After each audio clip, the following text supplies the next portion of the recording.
I know, right?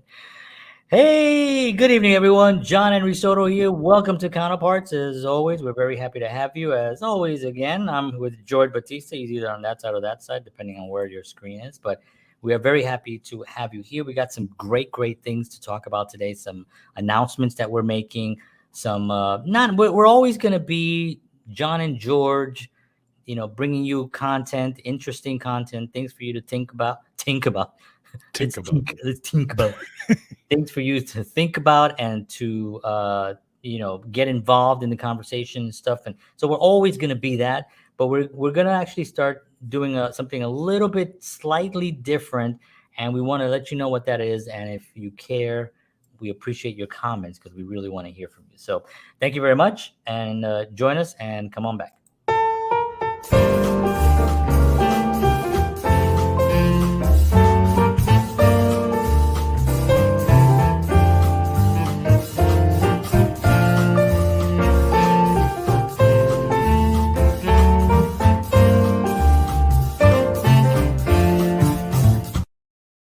Pam param pam. So the difference is that John is now going to be doing the show in a pair of chaps and cowboy boots, and that's it. Let the show begin. We will have a fans only what is it? OnlyFans account opening up very soon. George is going to be managing it. So we had a comment here. Already? Oh, good. Oh, Sean, come on, buddy. Let's think about it. Let's think about it, Ming. So before we get started, because there is a lot to cover today, we are doing something that I think George and I had been battling with, I guess, and kind of finally came to a decision on something that we're really excited about it. So that's really the key thing for us, is that we're really excited about it. So before we do that, let's do some promo here, some advertisements of our sponsor. And George, take it away. Thank you, sir. So, the Counterpart Show is brought to you by Wellness Resources, a family-owned and operated nutritional supplement company providing the highest quality clinically formulated supplements since 1985. Find out why they are one of the top choice of health-conscious individuals around the world, including myself, by the way. Make sure you check them out at myvitaminresource.com. And if you enter the promo code Counterparts, you will get free shipping on your order. And on top of that, you will get their monthly special, which is typically 25 to 30% off whatever their special is at, I forget what June special is, but we have to make sure we put that in there. Oh, that's right. This is May. This is May, buddy. Come on now. All right. I thought I had June. Unbelievable. John, you dropped the ball. Anyway, but if you want amazing, high-quality supplements, and these are the supplements that I use every single day, go to myvitaminresource.com. You know what happened was we didn't have a show last week, or not a live show, did we? Yes, we were. Yes, we were on a syndication. Yeah, we had a syndicated episode, one of our greatest hits. We had Kenny Aronoff, I believe, which was an amazing. I love that episode. That was one of my favorites. Yeah, me too. That was such a great episode. I loved talking to that dude, and he's got his own show right now, and he's interviewing people like Joe Bonamassa and like some legends, So it's like, and yeah. So that was cool. Inspiration from us. Definitely, yeah, exactly. We inspired him. All right, Ken, just anything you need, just let us know. We're here. But yeah, he's so great. So where do we start? My gosh. So let's go back a little bit, just on the history of what Counterparts is. First of all, it's entertainment, but it's entertainment built on passion and things that we actually love, right? Mm-hmm. Music, there's great conversations with people. We've done great film interviews. We've done a lot of we've had actors. We've just a lot of different. We've had doctors. We've had fitness trainers. We've had wellness coaches and stuff. We've had a lot of different types of guests on the show, and we love it, and it's really fantastic. So that part of it will always remain that part of it. I think part of the thing that George and I were sort of struggling with, was the fact that We are music obsessed. We have Mm. been since we were kids.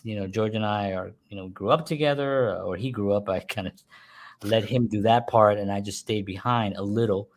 But we both were passionate about music from a very young age. And because of that, we go into other areas. Because remember, music for me, and I know for George, it fills everything. Music gets into everything. I mean, are you watching any commercials with no music? No, there's always music. Are you watching a film? Are you watching a TV show? Are you watching right now on we're doing Instagram Reels, and there's always music added onto those reels, right? And Facebook and all that. This music is part of our lives. It's tremendous what it is, right? And we felt that we weren't really diving in as much as we wanted to. We did a couple of episodes that we had so much fun with. And this is really what started this conversation, was that we did an 80s episode, I think, and we did I don't remember what the other ones were, but we did some episodes just surrounded around music, Mhm. and we just had so much fun because it's what we know. It's very, very easy for us, and George and I can talk. I mean, right? I mean, we would be probably doing this if we weren't doing this. We would just do this and talk about whatever new album came out, or whatever new Right. artist we talk about. We talk a lot about Steve Gadd, and we talk a lot about, of course, Kenny Aronoff, who was on the show, Steve Smith, drummer for Journey, who was on the show. We just do a lot of talking about music, musicians, and those guys. Rush, of course, Santana, Clapton. We dive into all these conversations. So we can do this all day long, and we felt we were not fulfilling a part of our own lives that really we felt that was important to have in order for us to still be excited to do the show. Is that right? Correct. Yes. And a lot of it also, and John, we talked at length about it, is John and I do have a lot of interests, right? We music has always been the center point for us, but we have, I'm in the health field and John does film, and we have all these other interests, but again, music has always been, since we were teenagers, the center point. This is where John came to my house and we put together the drums, and he brought his rock axe and I had my percussion plus drum set. And this is how it all started. I still have the rock axe, by the way. Wow. Still And have it. yeah, if that percussion plus drum set would have disintegrated by that Yeah, by no, now, yeah, there's just no way. it was But it rough. was a good starting point. But at Absolutely. least, so when I said that, John, you and I always meet in the middle at at that part with music. Yeah, And this is where, so I think this is where we need to focus. yeah. I think this is where we have the most fun, where we can talk the most about stuff together. And we have great perspectives on it. And then the fact that we've had some amazing musicians on the show, Hmm. and we've just those were some of the most fun shows, as you said, plus some of the ones we did on love songs and 80s songs and Hmm. those types of things. I had such a good time, and those are the episodes I really enjoy. I mean, I enjoyed all of them, but those ones specifically were very special for me. Yeah, So yeah, that's why I think that going in that direction, and again, we're going to be doing lots of different things, but going in that direction primarily is a good thing. yeah, yeah. I agree, and I think also we were struggling with the fact that George has these incredible guests on his Counterparts Wellness show, right? He does a wellness show, and he's had some amazing guests, and Mhm. we've done shows where I've brought in filmmakers and actors here, and we've had great conversations with them as well. Yep. But it's always difficult for me to get in really into the health space, although I do live a healthy lifestyle, and I do follow George's advice, and I also follow his content as well, because I like to feel good, right? I like to be healthy, but at the same time, it's really difficult for me to chime in intelligently. You know what I mean? I'm gonna say things like, "Does the vitamin come in capsules?" I'm gonna say things that it's just not gonna be the doctor, and these are really high level professionals in their industry, and it's just I feel like I'm really not gonna contribute anything positive to the conversation, other than, like, I do have my own stories of health and fitness. You know, Yes. my own personal story as well as my family's story on what we've handled, and my immediate family. You know, their health issues that have happened as well. You know, I just did not have a lot of stuff to ask a doctor that was, you know, other than like, how can I have more energy? Well, you know, that I can go on YouTube and type that. Or I could just ask George. I was You know, gonna say, yeah. I'm constantly asking, you know, texting George for advice on things. So, and then with film, it was the same kind of thing. George would come in and he'd be like, when you're on set, do they give you like lots of bagels? You know, it's really difficult. You know, how That close question was there. I had to scratch it out once, but it was there. how close they put the camera to your face. Um, so those kinds of things were for both of us struggling. Now we both, because we both get along and we both love the conversations anyway. You know, we get through it. You know, I mean, Right. we do Right. get through it, but it felt like it was sometimes one sided. Right. You know, it was one sided, and like if it's a film, I'm doing all the talking, and then you're coming in as you know as a viewer of films, and it's the same thing with the health. You know, Right. Exactly. so that's doing those shows, which I'm glad we did. You know, Mhm. I'm We glad did. we did Yes. because Yep. it really did. Look at this, it's blocking this thing.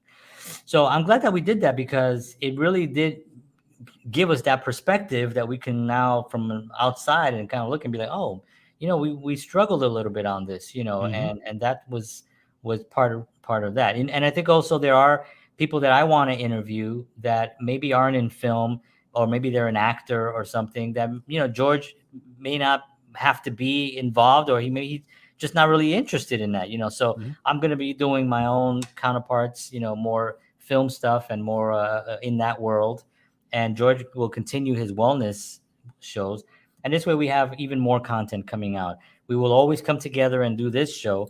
And the interesting thing about this, and George, we talked a little bit about it as well, about the fact that a filmmaker has to, like Scorsese. I'll give you a perfect example. When he's doing, he's shooting, no, he's editing, um, Goodfellas, Hmm. and he tells the guy who's editing, he goes, write down cream. The guy's like, what? He's like, just write down the word cream. So he's like, okay. So he writes down the word cream. He's like, what? It was the music, cream. And there's that scene where dun dun dun dun dun dun dun, Okay. and you see him smoking. You see De Niro Right. dun dun dun dun.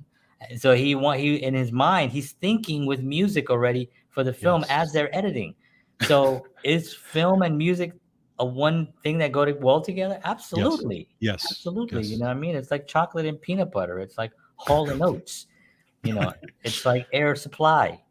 Um, so yes, it's very, very important. So there would be a time when, you know, I would tell, hey George, you know, this guy's coming out. He's also a musician. And he's just made this film. Right. You want to, of course, let's do it. You know what I mean? And so we're gonna be taking it on a guest by guest basis. It'll always be counterparts. It'll always be, you know, at this time, George is actually going to be doing more on, I believe, Thursday nights. Your counterparts wellness is going to be Mhm. coming out, Mhm. and it will be a lot. It won't be. He won't. Will you be live? No, you won't be live, but it'll be live It'll be presented, live. Yeah, it'll be recorded. live there, Yeah. but I won't be there. But it'll be recorded and put out live. Right. And you can always ask questions as well, and George Yes. will Yeah. always answer those questions. Yes. So that's going to be on Thursday nights, Hmm. Counterparts Wellness, and that's going to be we're going to have a launch for that as well. Hmm. My stuff we're going to be. I'm heading to. I guess I could talk a little bit about going to New York. Um, I'm going to New York. It's been uh, Yeah. it's been almost 2 years that I've been to New York or Bayonne, New Jersey, where I was. I put a couple of video photos together. So if you're in New York and you're a friend and you want to come, or if you're an enemy and you want to come to, this is actually where I'll be. I'm going to arrive tomorrow. Actually, on the 15th, there's a fancy red carpet event, which I'll go to and have a little bit of fun on that. And then there's on the 17th, my film, and on that day we'll be showing it from 7 p.m. to 9 p.m. is a block of films that are going to be showing. You can get tickets if you go to my website, johnhenrysoto.com. Right at the top there, you can actually just get your tickets for the film and join me. This project is just about ready to wrap up. I don't know, maybe I think it's maybe two more festivals that I've submitted to that I'm waiting on. But I think that will be it for this one. And you can see I'll show a couple of photos of me actually working on this. Seems like another like another lifetime. But I had so much fun working on this project, and just the cast and the crew and everybody involved was just so on board, and it was just a lot of fun. So I'm excited to go back to New York. I'll be there for about 4 days. I'm gonna be staying in Bayonne, New Jersey, with a friend there, and then I'll be going in and out of New York City for the different events and stuff that are going on. But yeah, so we're gonna be not rebranding Counterparts as a whole, but kind of rebranding a little bit of what our purpose is. And it is something that we've always heard too, right? People always say, "What's your niche? You need a niche, Yeah. or a niche, or a niche, Niche. or a niche. You need a niche, whatever the hell." Everybody kept saying that, and George and I were like, "But we have so many interests. We like to talk about a lot of different things. And but Joe Rogan does it, And we're like, "Shut up, John. You're not Joe Rogan." But we do have a lot of interest. But this way, we continue with our show, and also we continue. We'll be able to also explore our side passions, that we all that Right. we both have as well. It's a long ass, a lot of talking. God, I talk so much crap. John, it's unbelievable. Doesn't he talk so much? It's unbelievable. People Too listen to you. much. I'm out of breath.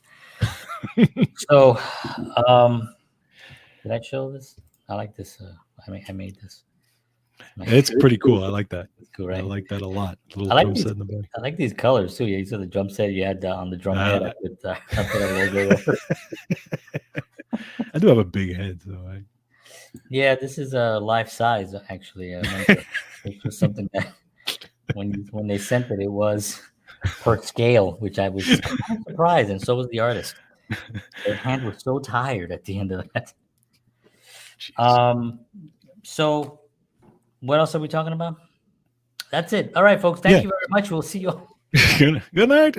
Good night, everybody.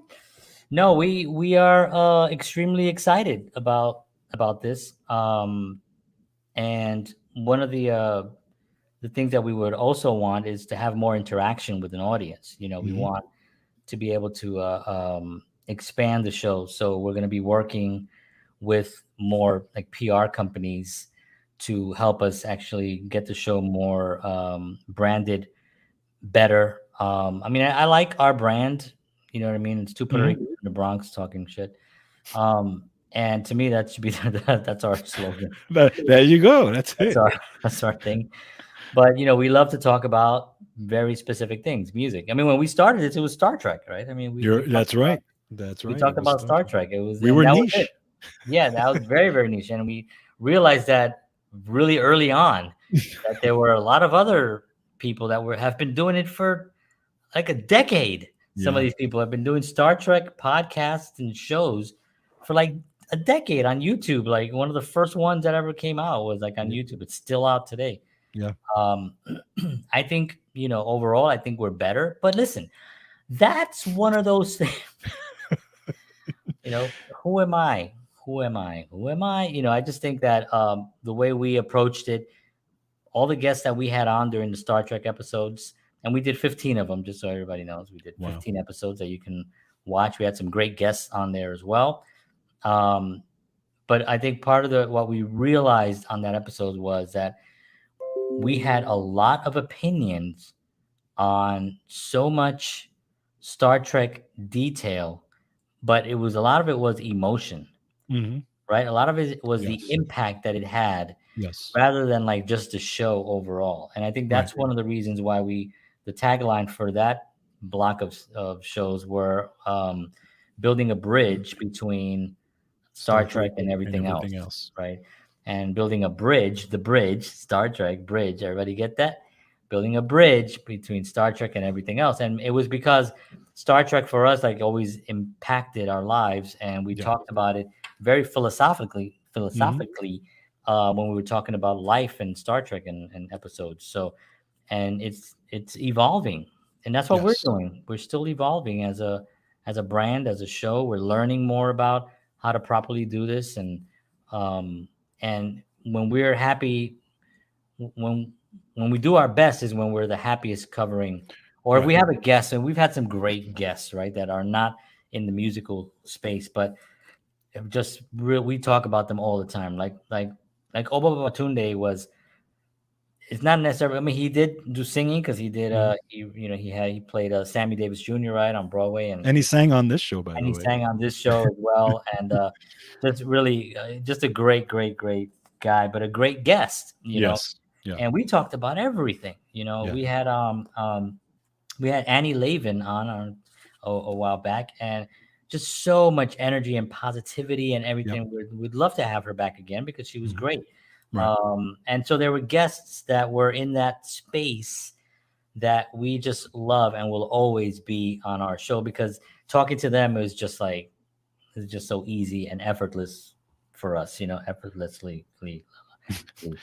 Well, if you think about a lot of these shows, even the old shows, like the old late night shows and stuff, they always had these guests that were always the friends of the show, right? I mean, like it's like Yes. Don Oh, that's Rickles, right. Yeah, that's a good Don point. Rickles going on Carson, for That's example. right. That's a really If you good go in, point. they had these core people that would always come back and say, "Oh, Yeah. I love having you" and stuff like that. Jimmy So Stewart. Yes, Jimmy Stewart exactly, was a guest always on the Tonight Show, and Johnny loved Jimmy, and he would come on, and as the years went on, because I watched it for many years, you see him getting talking a little slower, and he had right? some really just was so much, and he would do his poetry because he wrote Hmm. poetry books, but yeah, they were always on those shows, That's and right. yeah, Don Rickles is funny. I was watching, one just popped up today, Don Rickles talking to Johnny about stuff, such a funny guy.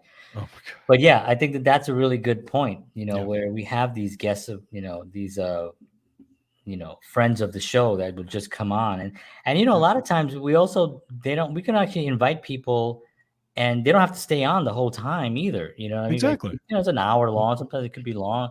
We could just send out invitation, hey, you guys want to come on, we're talking about this subject, and they'll come in and chime in on the subject that we've already chosen to discuss. Exactly. I mean, that's really the ideal scene, really, is to have especially those guests that we kind of have covered them. We know a little bit about them.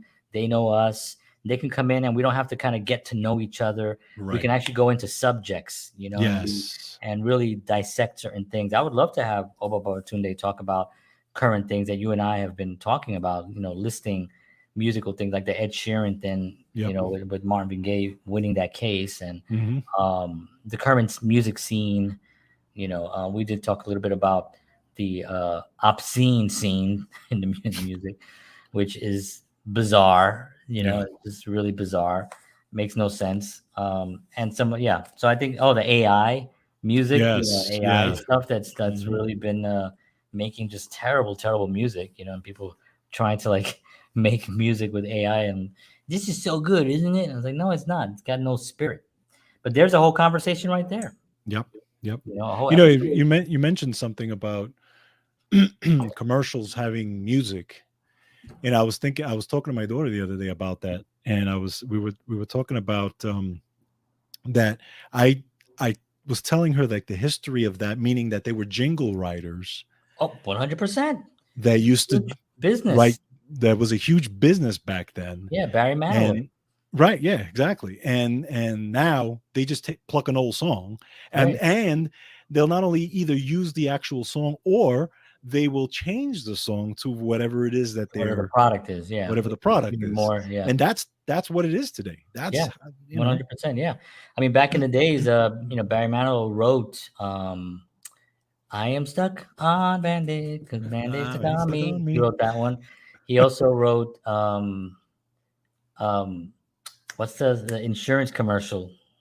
The famous, oh gosh, I can't remember it now, but he wrote a famous insurance commercial.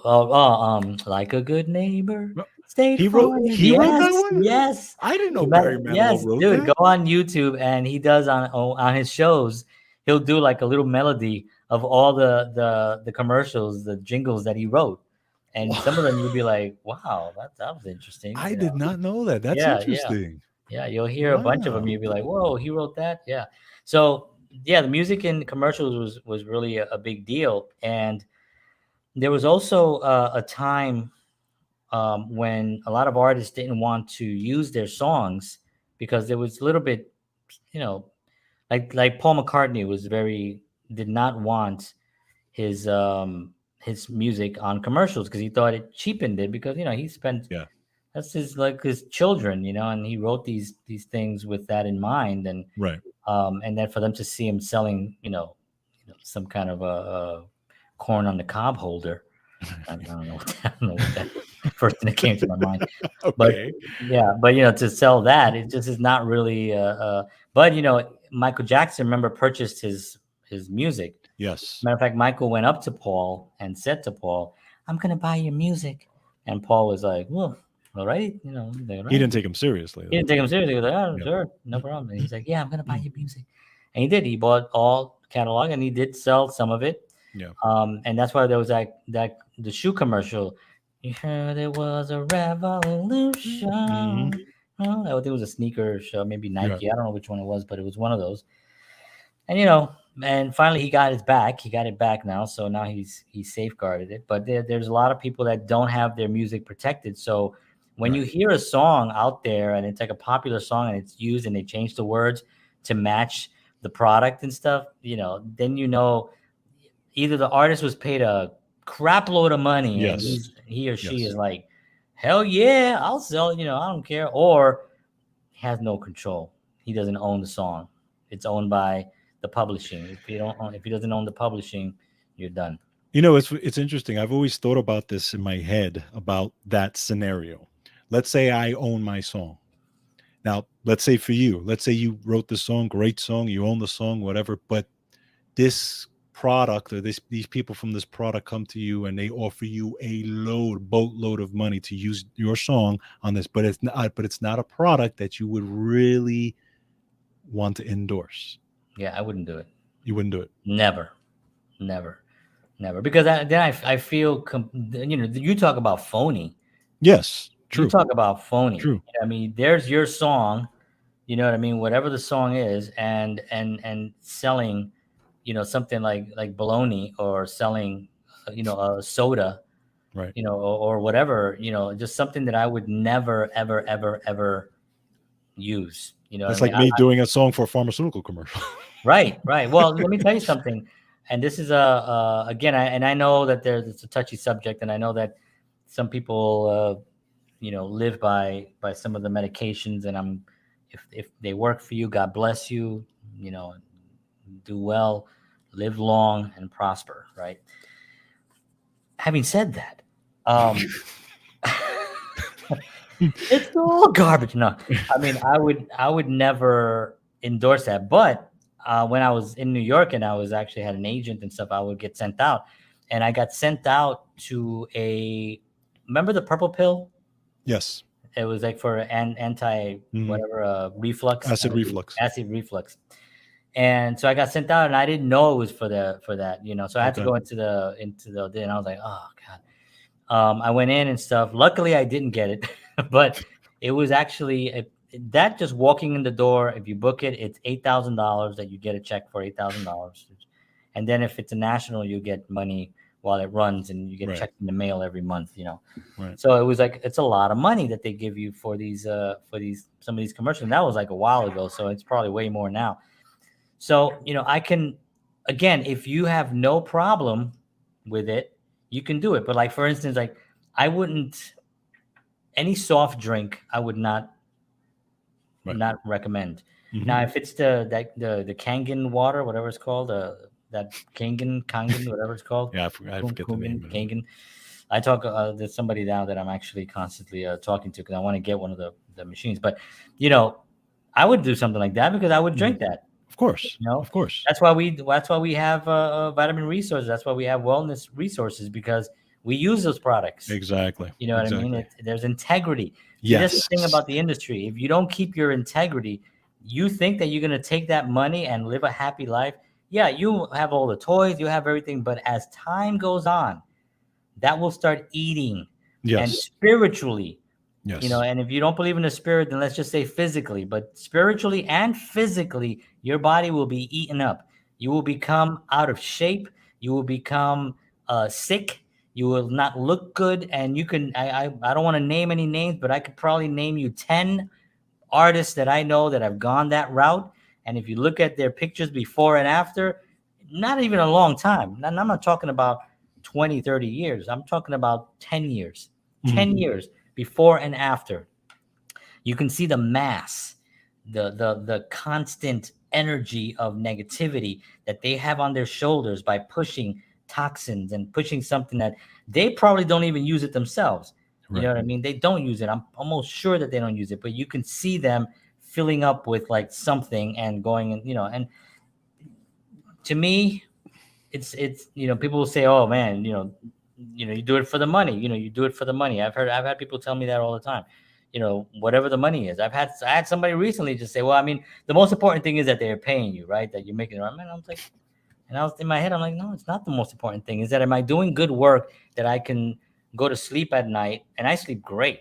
Hmm. I mean, right now I go to sleep, my head hits that pillow, I'm asleep, I wake up on time. You know what I mean? I have no guilt Yes. anywhere in me about anything that I've ever endorsed, put in my films, stuff that I ever shot, anything at all. You know what I mean? Right.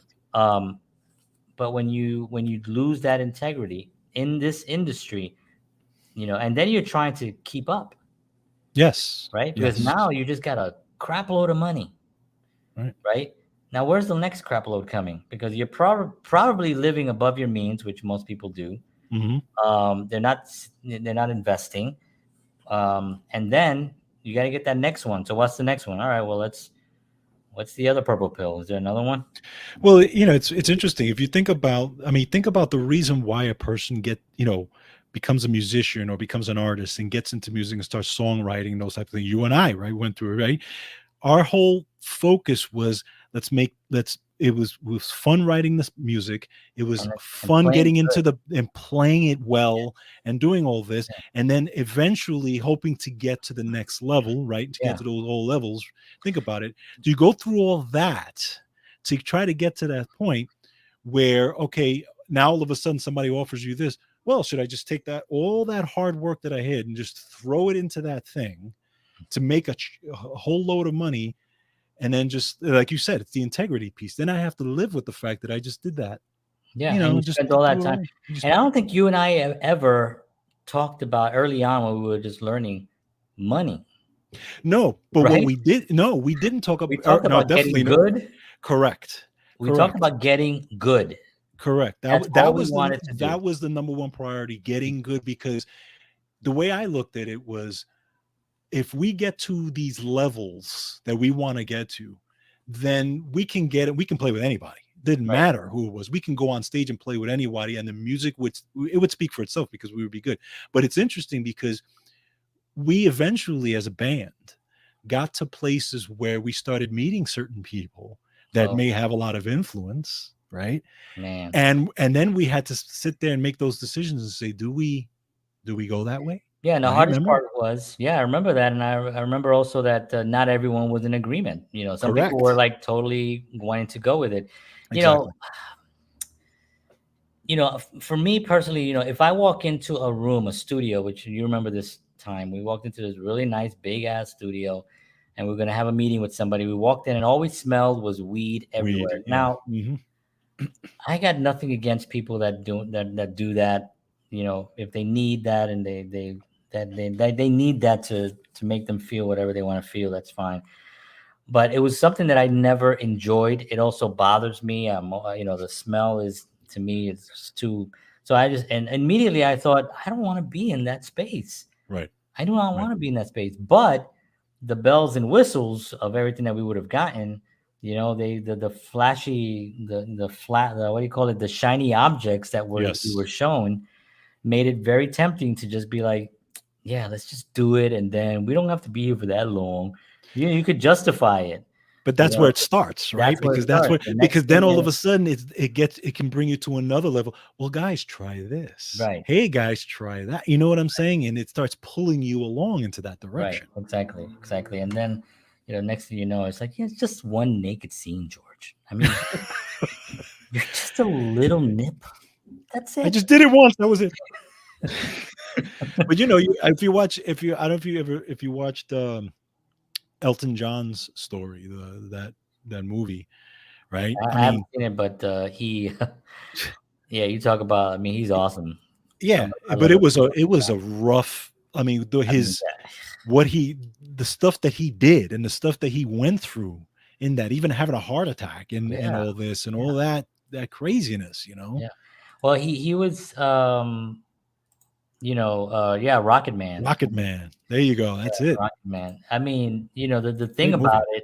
it is that when you become that, yeah, Mhm. that's a level That's a that's whole lot another level. right. Yes. That's a other level. But when you become that, you get only surrounded around you yes men, Yeah. right? It's True. what killed True. Elvis. It's what killed Michael Jackson. It's what a lot of those were had to do with drugs also. Yep. And some we can talk about some medication that was prescribed on all those cases, and you can go back to Marilyn Monroe, Judy Garland, Amy Winehouse, Kurt Cobain, all medicational people. Prescribed things, right? But they have yes people in their lives. That's Yeah. all they have surrounding around them. You know what I Hmm. mean? Hmm. But somebody like Elton John somehow, and I think and I always feel that the music is just so in him. He was Hmm. just so music. He was on that level that he was able to sustain all those things and be able to survive. But I mean, barely survive. Yeah. Yeah. And Because but he was down that path. I mean, he yeah. was heading down He, that path. he told a story about how, because he was doing like a whole bunch of drugs, right? And he told a story of how he didn't want any light to come into the Yeah. room. Was that in the movie? I think it was, if I Oh, remember really? correctly. I think So it he was. Yeah. Yeah. stapled Yeah. the curtains to the wall because he didn't want one Yeah. bit I of think it was. light to enter. He didn't want to see any light. And I thought, wow, now that is a dark, depressing place to be. Yeah, I mean, and you think about how many people. I mean, there are artists to this day, who are Happening living, right now, it's happening right now to right this artists, second, it's and happening. you won't find out till a few years down the road when you find out this Yeah, artist just passed away. That artist just passed yeah. away because of And whatever. another thing, they may not pass away, but when you look at them, they look dead. There's Yes. some artists now. I'm not going to name the artist here. We will do a show on this eventually, and I will name the artist in the future. But there's one Naming particular names. artist with a beautiful voice. He still has a beautiful voice, and somewhere, and then you watch footage again, not a long time ago. We're talking maybe 10 years, and you watch footage, Carrot 10 Top. years. So when Gallagher started, you went no, but you start 10 years and you go those 10 years and you see the evolution, the malnutrition, the Yeah. body Hmm. looking down stat, the Right. music, the voice still being good, but the content of the being degraded, a Yeah. degraded being. It doesn't, people say, oh, well, he's so successful. No, he's not. No, he's not. He's funded. Hmm. He's funded. He's pushed. Correct. Correct. He's pushed because he's pushing some agenda, or he's fallen into a group of people that are giving him a lot of love and support and Hmm. making him into whatever that thing is. But I look at it like, yikes, like it just became very ugly. Something that I thought was so beautiful Yeah. in such a short amount of time becoming so ugly and hideous and really demonic. Right. You know what I mean? And really just you can see, whether you believe in whatever you want to believe, but you could see, if there's a devil, he's involved. Right. That's what Right. I got to say. Do you think that there is, at this time and age, because now music is so different and social media and all that stuff is so different, do you think there is still a push for young artists who are coming up to change them and mold them into this, like, remember back in those days where it was like, okay, you have to do this for the commercial part of it, regardless of whatever, we have to make you commercial, you have to change everything, you have to change your Right, whole thing. Do you right. think there is still a push to do that these days? Absolutely. Yeah. I mean, 100%. I mean, I don't look at it There's now because, money. and part of the reason is because I don't follow a lot of artists today as I used to back then because music is so different now. But yeah, Yeah, keep going. whatever becomes pop. And by the way, there is great music being made. I mean, There there is, is, yes, there is great agree, music being agree. made. You just Um, have to find it. you have to find it, and but yes, 100%. I believe that an artist would come in, and if an artist hits a nerve with an audience, and somebody who's part of the evil syndicate gets a hold of them first, gets a hold of them first with the money. Right. Then they can bring them into the dark and change them. And they do it subtly. It's Yes. very subtle. It's not something like, okay, you need to change to this. No, it's very subtle. They invite them to parties. They have people around that look a certain way. They talk a certain way. They have a lot of money. They behave a certain way. Things are acceptable. Right. Evil things are acceptable.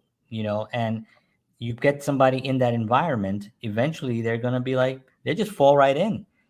I They didn't don't say even politics. I said music. right. Well, It's almost the same thing. it's the same group involved. Yeah. But yes, absolutely 100% that goes on. On the other side of it, there are way more opportunities now for an independent artist to be successful Yeah. and not need the big. It used to be with the big five. Remember the big Right. five, the big record labels. Yeah. Then it became the big four, and then the Yep. three. I think now there's two. um, that system.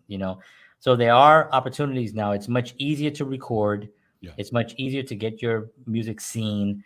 Having an EP electronic press kit, Hmm. an EPK set up today is the easiest way to go because you can pin it everywhere. You can email it. So there's a lot more opportunities for independent artists.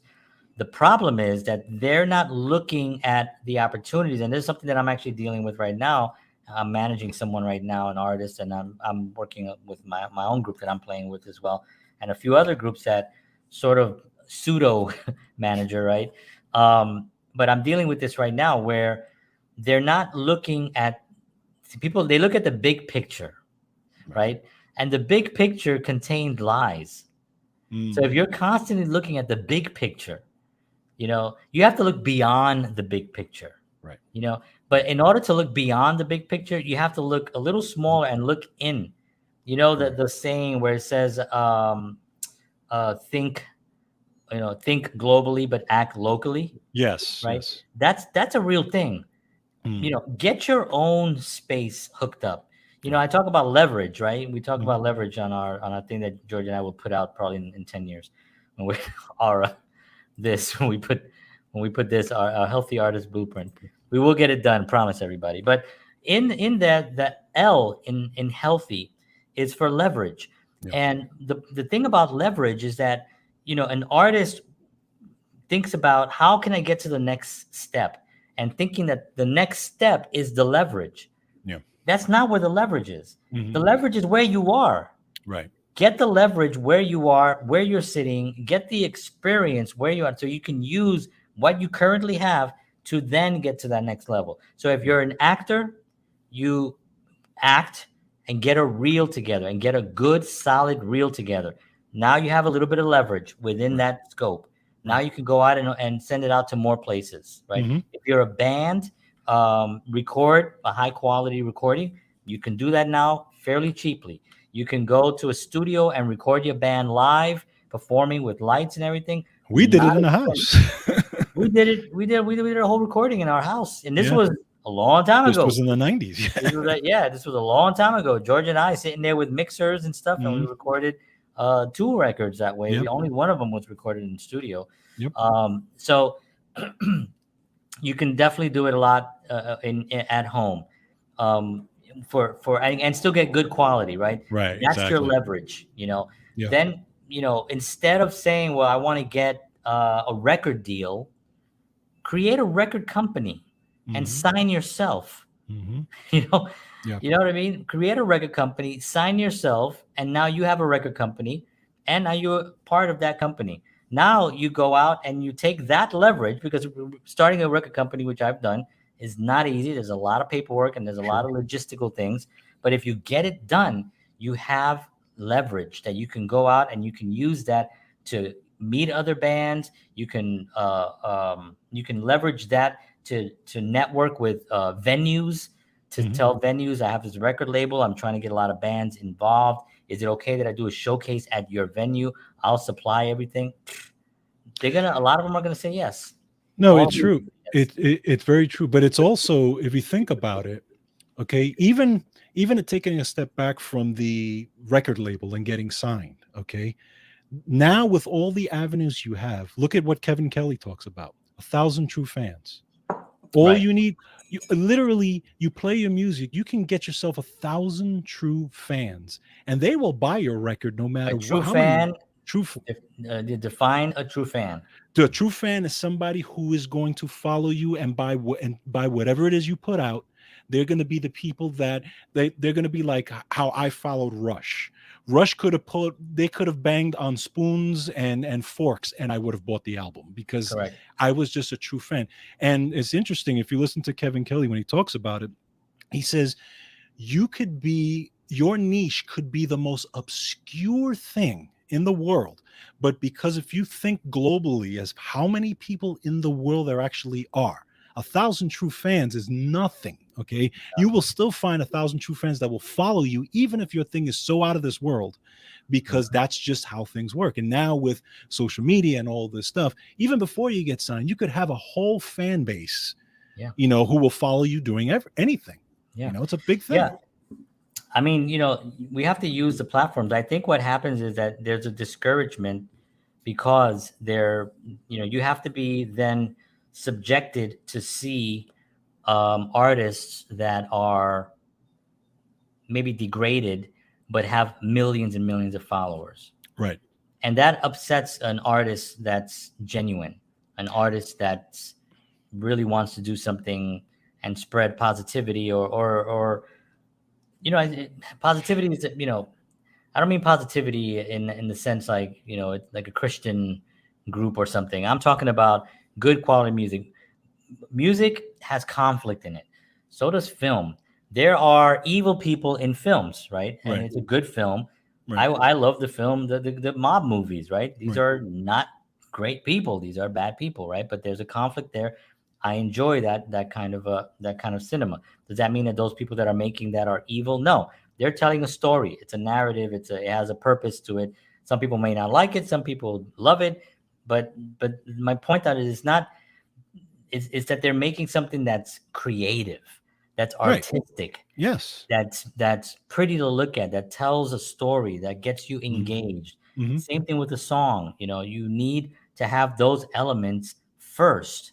Right. You know, Mhm. if you have that and you keep that integrity and you Mhm. keep putting out these kinds of songs, you will have you will have an impact. Yes. The problem is when they see that, they try to then emulate that, or they try to then copy someone that's doing something that's being very successful. And this is what, to your point earlier, if you see an artist that just gets like 5 million followers on TikTok and they're doing something and they got a banana on their head and it's a new banana dance and stuff, they're going to be artists. They're going to be like, oh, okay, maybe I'll put a kumquat on my head. Or maybe Correct. I'll put Correct. a banana reverse or a green banana. And then guys with money be like, hey, let's get that girl who likes to sing. Let's put a banana on her head, Right. but make the banana pink, and then have her dance the way this other person did, and Right. have the same kind of music, dum, dum, dum, dum, dum, Right. the same beat over and over, and just put that out. And some of them are successful, but longevity they don't Yes. have. Right. Longevity they sink within a couple of years. The hardest thing Even to less. do as an artist or as, any kind of artist is to keep the main thing the main thing.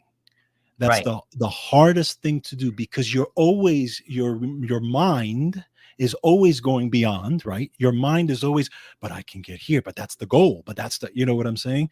And Uh-huh. then part of the problem is if you get sucked into that, you start changing the main thing constantly And then you lose and you lose, right? You're off the path, right? yeah.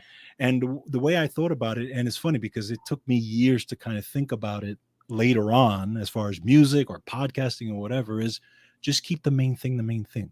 That's Just it. do the thing. Just do it. Just And we, keep we doing it. yeah, Right? and we're learning from this because I Yes, mean we've absolutely. actually had like the idea of doing the Star Trek thing, and then we went into something else, and then we were thinking about just doing I don't remember what the hell we were doing, but just a lot of different ways. And I think part of it is like, what was it that connected George and I at the Right. beginning the Mhm. most? It wasn't Star Trek. Nope. It was music. Music was the one thing that connected us, that we could just talk about anything, and it always came back to music. You Exactly. know, so that's when we kind of like now realize that don't change the path. Stick to what stick to the first thing that excited you. Yes. Stick to the first thing that you were like, oh my god, that first time the first time George and I played chords, and he actually was the ride, the snare, and the bass drum were all doing exactly what they were supposed to do, and I was hitting the chords exactly the way, and we were all on time, and we were Yeah. like, we could do this. We looked at each other like, this is a possibility. Yes. That moment That excitement has right to there. live forever. It's that That moment. feeling, right? It's interesting when you think about it. Whatever you're starting, it's that feeling when you first started and you see the progress right there, And and you're it's like, oh, it's the one of the best feelings in the it's the world. best feeling in the But it world. it also it almost keeps you up because you can't wait to get up and do it again. Right, You right. And know, I and think I remember that. yeah, and it's part of the reason why I think some artists maybe go to the dark side, because they don't want to lose that, and Yeah. somebody's promising that they're going to continue that, but they Right. don't. It's all fake. It's all smoke and mirrors. True. It's not the real thing. Exactly. But you can find a lot of artists if you go on YouTube. You can Google their first auditions for different people. I just saw a clip on Instagram, and it was one of the first things that Rage Against the Machine did in a recording. Like, they were playing at this record company, Mhm. this record store. So there Yeah. are records all around them and stuff, and it was the first time, and there they are, like Rage Against the Machine. I'm like, whoa, like freaking kids. And Mhm. it's my son yelling in the background, in case anybody wonders. Um, anyway, I will beat him later. But yeah, that first thing, that exciting thing is what makes it. It's the foundation. It's what you Yeah. have to build everything off of. Yes, and And that it's that's hard to go why back and listen and that's why remember. I admire, and this is just me, but I admire the artists, bands, let's say, or whatever, that I've listened to, who've done that, who've who've just done their thing Yeah, throughout the I'll years. give you. And like again, we can talk about Rush, for example, right? Rush is a Yes. great example of this. Yeah. Rush, obviously, a tremendous band, okay, but there are still people, you can walk out in the middle of Broadway and ask somebody who Rush is. There are many people who don't know Don't who know. they are Don't know. I've because I've run they into that, and I'm almost like shocked. exactly, right. Because why? Because they were focused on what they do great, and then those true fans that followed them everywhere, right? Just Correct. like the Deadheads that followed the Correct. Deadheads, right? But And they don't that change their. they They had their don't cult change. following, that Correct. cult following, and they didn't change just to try to become the Rolling Right. Stones. They changed because they wanted, it's whatever they wanted to do at that time, and that's what they Correct. did. Yeah. I mean, the Stones are a perfect example of a group of guys that got together and just did exactly what they wanted to do for 60 years. Yes. The ones that are still Yes. there. Yes.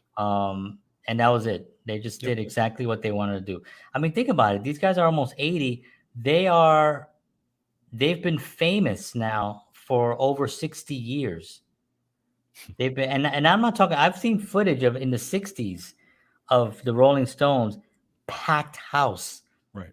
thousands of people screaming their name. So it's not like they in the 60s struggled and then had a little success in the 70s and then they really Right. broke in the 80s. No, they broke from day one. Yeah. They broke from day one, and they were huge, and they're still right now filling up stadiums today, in their almost 80 years old. But And look at it. they never changed. If you hear the Rolling Stones record, a brand new one that Yeah, no one, that you just heard it for the first time, yep. you're not gonna say, "Who is this?" exactly. Well, look at Ed Sheeran now, right? Yes, Who's who's who's still can sit there with just a guitar playing right now. Broke the record. broke the record. Broke a Single, record for 89,000 people in the stadium. Okay, unbelievable. he got more than T Swift. Yeah, yeah, and just him and a guitar. Yeah, I mean, that to me is amazing. You know what I mean? But again, it's the power of the and I like Ed Sheeran. I've seen interviews with him. I kind of feel like he's genuine. yeah. There's also a lot of history behind him Mhm. where you can see his tweet that he Mhm. had back in like 2009 or something, and it's him like playing outside and there's nobody around. He's a little kid and he's playing, and then it's on the bottom he tweeted like, you know, the future is going to be great. I just know it. I just got to keep playing or something like that. It's this old Nice, tweet, and it's nice. just him playing by himself. It's like he's got a little guitar. His family, his parents would bring him and stuff, and he would plug his little guitar and he would play. And he was on Howard Stern not long ago, and he talked Yeah. about how he was a terrible singer. Hmm. Hmm. He talked. They said no, and there's a thing on YouTube that you can actually get one of his first recordings. Right. And yeah, he was at a rough, really, really rough voice. You know, I mean, Right. he had to train, and in 4 years, he went from there to what's the song, the A Train or the A Line? What's the song that he Uh, has? The uh, yeah, I A. forget the name of it, I but forgot the yeah, name of the song, but um, yeah, from in 4 years, he developed from that to having that number one song. You know, and so it really does take that level of work. But here's somebody who found that voice and found that right. passion and just Exactly. consistently stayed with it.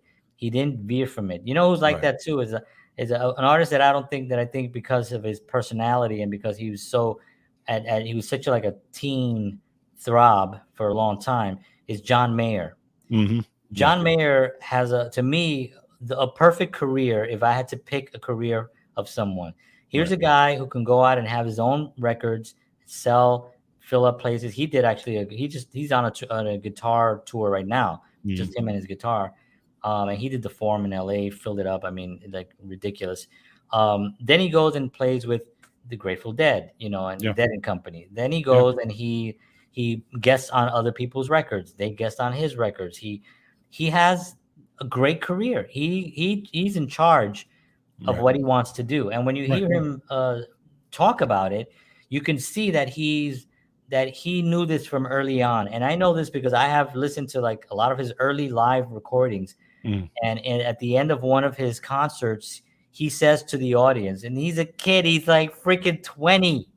It's a big crowd, and he's like 20, 21 years old. And at the end, he says, "Thank you so much. Thank you for listening to me and these little songs.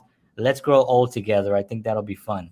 Wow. He said Look that, at that. Look at you that. know, and he's now, I don't know, he's still not old. He's like 44 years old or something, but he was 20 years old, and this is his viewpoint that he already had that spark where he wanted to keep that ignited, and he's going to live through that, you know. And Yeah. in my Yeah. opinion, I think he's a great artist, and I know he went through a little bit of a period where he was like considered kind of an arrogant diva kind of a dude. I don't know what's a guy diva, a devo, Devo. a Davin. Remember Devo? But yeah, Devo.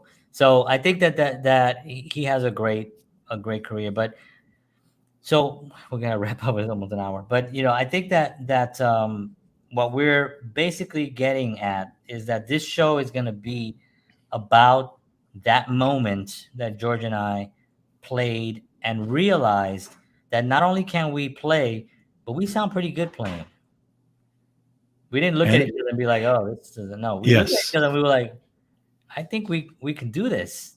I And think we." then though and then and we'll talk about it as we go, but and then that moment where when we started there and then we started playing in a band situation and that curve Yeah, that went almost straight up in a and matter we of passed. a very short period of time Yeah, where we went back to that and when right. we played and everybody was looking at us like these you two guys just came out of from Nowhere. Mars.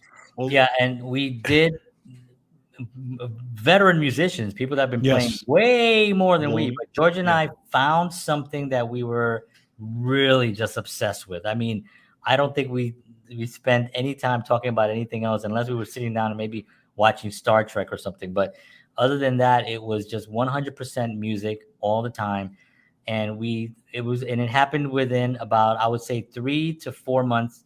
And in that summer, because that winter we played, we got learned did it. And then that summer, we went to go play in front of other veteran musicians. I think it was your uncle and Yes. some other people. And people were so shocked, I think, that they were almost upset. Yeah. No. I Yeah. think they were kind They of was they pissed off. was they yeah, they actually somebody actually just like stopped playing and didn't know what to do because we Yeah. were so far beyond what they Yeah. Yeah. And that's one of the moments I talk about a lot because Yeah, I remember that as being a pivotal moment of me saying, "Oh, I'm gonna be a musician." there you go. Because remember, my great grandma, I told it so before, my great grandma, when she came over to visit from Puerto Rico one day, and I was 5 years old, and she was on the rocking chair, the famous rocking chair. Yeah. And so it had to be a reupholstered. And she came in and she sat down and she called me over. She's like, ven acá. So I go over there and she said, "Déjame ver tu mano." She said, "Let me see your hand." So I give her my hand and she looks at it and now she's at the time, she's got to be in her 80s at this time. You know what I mean? She died. She was 105 when she passed. She looks at my hand and she goes, "You're gonna be a guitar player." And I was like, "Oh," I was 5 years old, so it didn't really mean anything to me. I remember her saying it, and then my grandfather was like, "Oh, okay."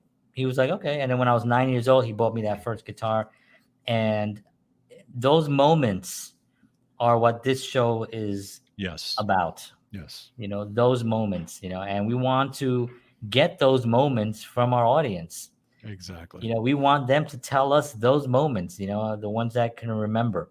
I know if we had Keith Richards on, he may not remember, but he has people that will That remember. will remember. We will have them on. But there are those stories that have to be told from a lot of other perspectives. We also want to do we've had legends here, right? We've had Rock and Roll Hall of Fame artists on the show, and we're extremely fortunate. But we also want to have young artists starting out, Yeah. because what's their thought process? What are they thinking? What are they struggling? What barriers do they have that maybe we can assist them with?